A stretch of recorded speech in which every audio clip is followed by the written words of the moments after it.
Good evening and salutations, my B&B fans. I feel like when I'm watching this show, it's like I'm watching Looney Tunes. Okay, I really feel like I don't. It's very difficult for me to sit there and take this show seriously. So, 99% of the times, I don't. Going into this episode, you got Sheila that is trying to convince Bill to run away with me. And Bill's like, no, you need to sit there and turn yourself in. No, no, no, no, no, I can't do it. I want to be a free woman. You don't want to lose the connection that you have with me. Our love is one in a lifetime and a bunch of other probably things that they took from romance novels and stuff. And he's like, all right, I'll go with you. I'm sitting there thinking, I'm like, wait, what? Meanwhile, you got Bill that's, chasing after her and Ridge that's sniffed there barking orders. I was like, Ridge, why don't you actually leave that room and do something? Instead of sitting there constantly judging him and criticizing him and barking orders at him, telling him, you need to sit there and do this, you need to sit there and do this now. I'm like, I'm sorry, who's running this show? Because I'm pretty sure it's not you. Um, but anyway, so he's on the run. I mean, he's on the chase to sit there and go to Deacon's place because when in doubt, let's go to a place that people know where you are. I swear, again, I. So she tries to convince him to join him, and he says yes. They get outside, and finally, because we're just like, listen, I'll meet you there. Finally, you got Baker.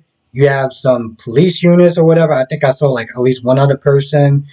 Bill and Rich is standing there. It's just square off, right? So, she turns around, she looks at Deacon, and Deacon's like, I'm sorry, I didn't have a choice. She's like, no, no, no, it's cool. And one of the I think it was like Bill or Deacon, I think it was Ridge.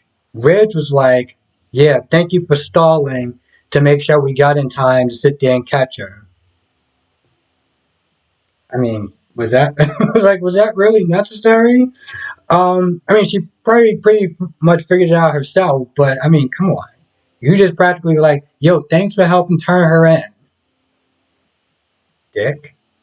So Baker does the whole, you're under arrest or whatever, been waiting for a long time. They name call each other.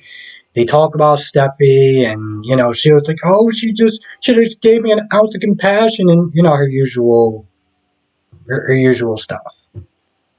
So the cop, pretty much kind of, he doesn't put the cuffs on her for some odd reason. He just, puts her hand behind her back or whatever and grabs her. This chick somehow becomes She-Hulk and just breaks his grip and starts running away. And they're like after her, and I'm sitting there looking like, yeah, no, this is definitely Looney Tunes because you can't sit there and tell me at this point people are just on pins and needles with me like, oh my gosh, she got away. I'm just like, are you kidding me?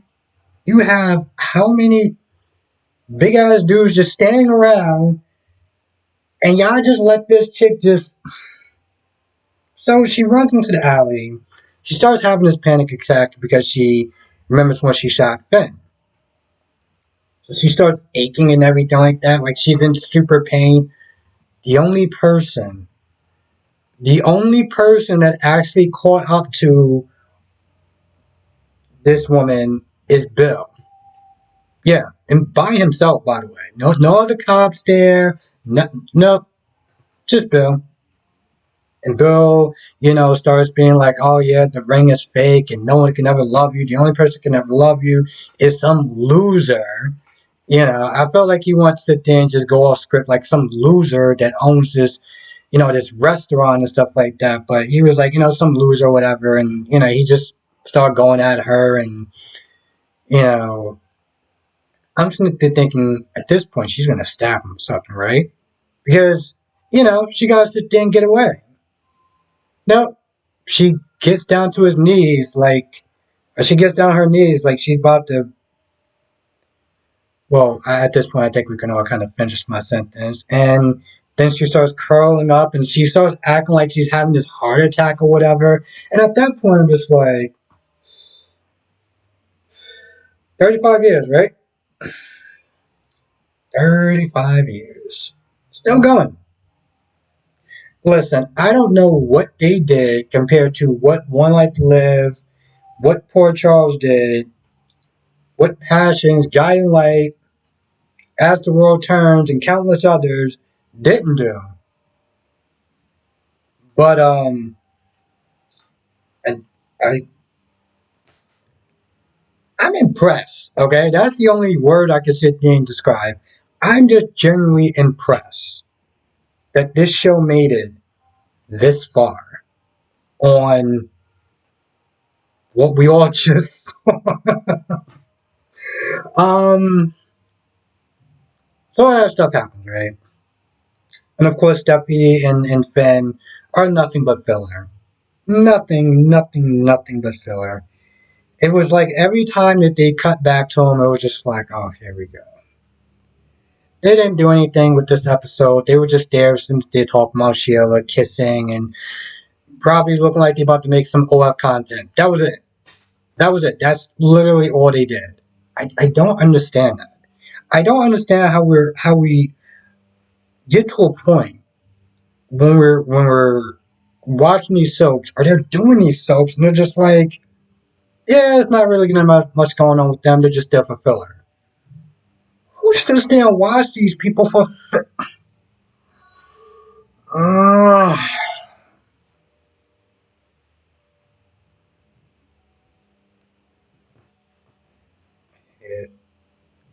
I hate it. I hate it. I hate it. I hate it.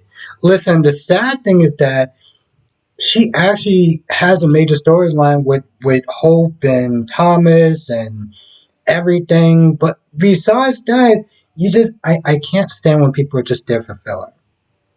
Nothing irritates me more than when the people that are on screen don't have anything interesting to do, any storylines that's going on. I cannot stand it. I feel like they're just there to take up oxygen and space in a room. It's not just this show, okay? When I start asking questions like, is Maxie needed on the show? On General Hospital? Is Mariah and Tess needed on the show? Is Felicia needed on the show or Bobby needed on the show? The first thing that people say to me is that they're legacy characters. I'm sitting there thinking, and that means what? With what they did to them, which was absolutely nothing. I can't stand it. It pisses me off. Just thinking about it boils my damn blood. So when I see scenes like this where they're not doing anything except for just talking about Shill and talking about him being a doctor and talking about her being a fashionista or whatever the hell it is that she does, I'm just like, what does that have to do with anything that's going on in this episode? We have the most exciting part, and we gotta sit there and keep cutting back to you two nitwits for.